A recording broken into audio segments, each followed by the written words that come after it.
Bab 2. Listrik statis. KD 2.1 menyebutkan pengertian dari listrik statis. KD 2.2 menyebutkan pengertian dari gaya listrik. KD 2.3 menyebutkan pengertian dari medan listrik. KD 2.4 memprediksi potensial listrik pada listrik statis. KD 2.5 memprediksi energi potensial listrik. KD 2.6 alat peraga yang menjelaskan listrik statis. KD 2.7 menjelaskan berdasarkan percobaan tentang kapasitor. KD 2.8 menyajikan manfaat dari kapasitor dalam kehidupan sehari-hari. Selamat pagi teman-teman. Tabi pun, perkenalkan namaku Nia Samidia Putri dari 12 IPA 7. Hari ini kita akan belajar mengenai listrik statis. Sebelum masuk ke materi, alangkah baiknya kita untuk berdoa terlebih dahulu. Berdoa, mulai.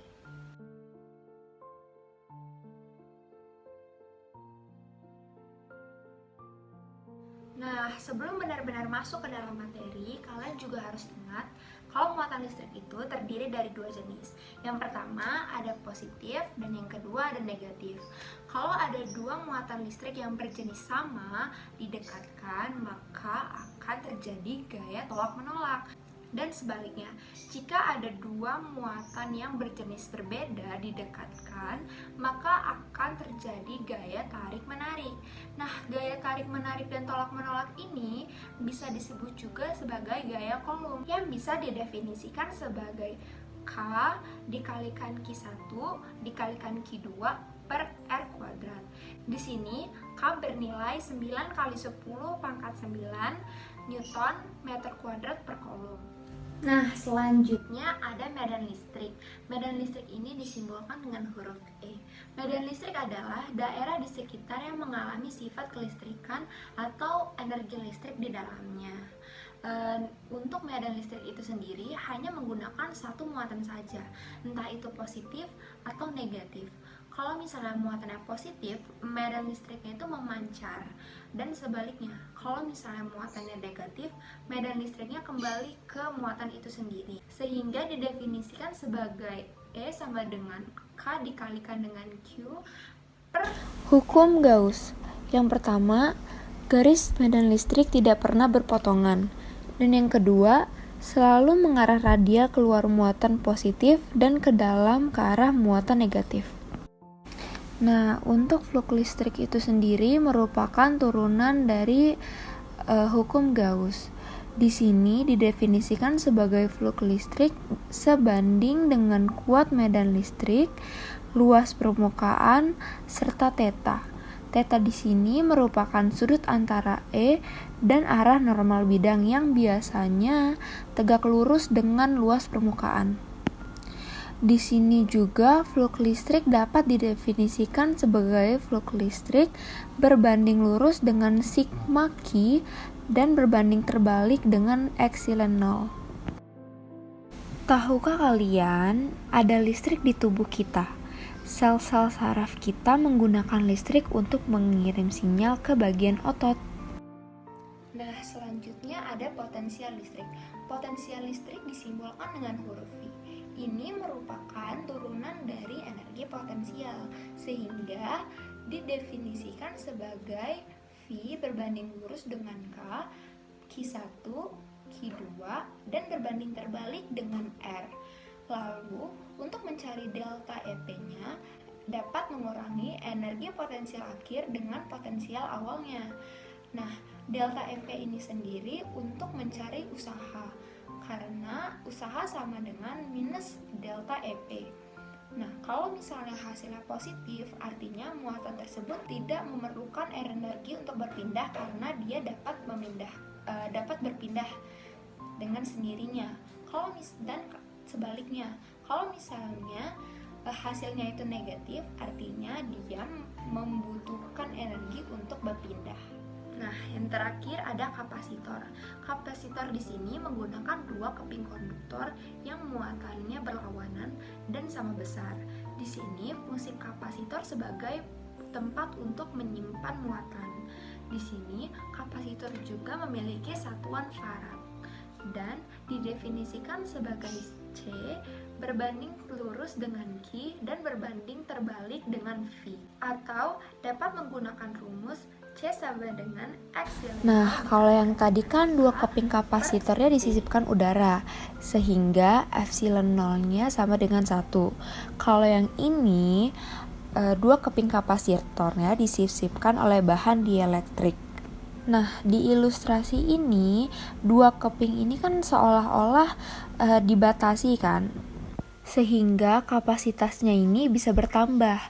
Muncullah rumus C sama dengan ER dikalikan dengan kapasitas awalnya. ER ini biasanya diketahui di dalam soal. Dan kapasitor juga dapat disusun secara seri maupun paralel. Tetapi rumusnya terbalik dengan rangkaian resistor, yaitu yang serinya dihitung dengan seperti 1/C, ditambah 1/C2, ditambah seterusnya. Sedangkan untuk yang susunan paralel, hanya ditambahkan saja tiap kapasitornya yang bercabang.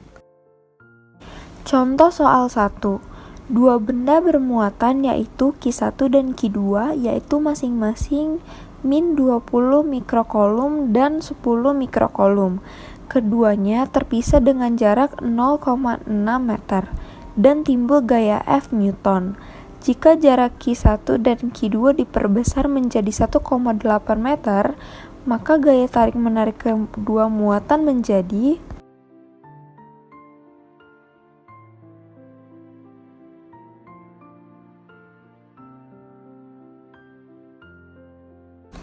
Contoh soal 2.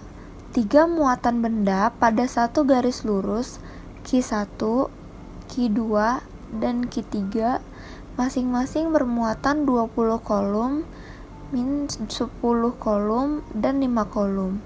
Tentukan A. F1 gaya kolom pada muatan 1, B. F2 gaya kolom pada muatan 2, dan C. F3 gaya kolom pada muatan 3.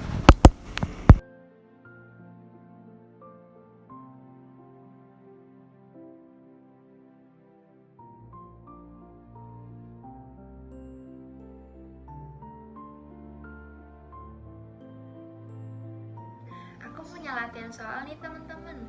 Kalian bisa ngerjain untuk memahami dua benda bermuatan min 20 mikrokolum dan 10 mikrokolum. Keduanya terpisah pada jarak 0,6 meter dan timbul gaya F Newton.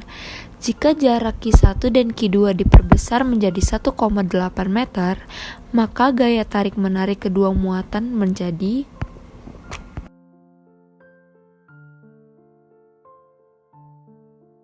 Sekarang masuk ke aplikasi teknologi ya teman-teman.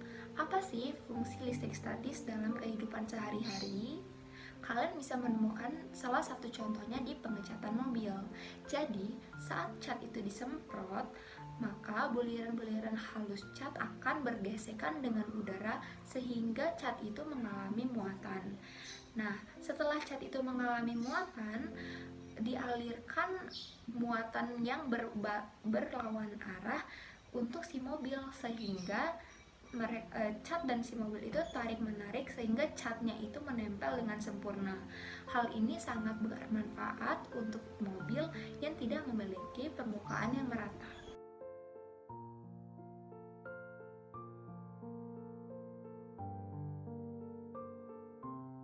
Kesimpulan yang dapat diambil dari listrik statis ini sendiri adalah mempermudah.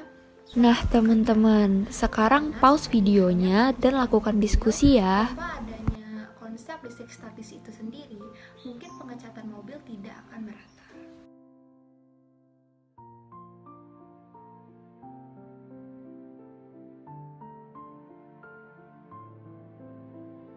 Sampai sini dulu ya teman-teman, jangan lupa belajar dan baca bukunya ya. Dadah!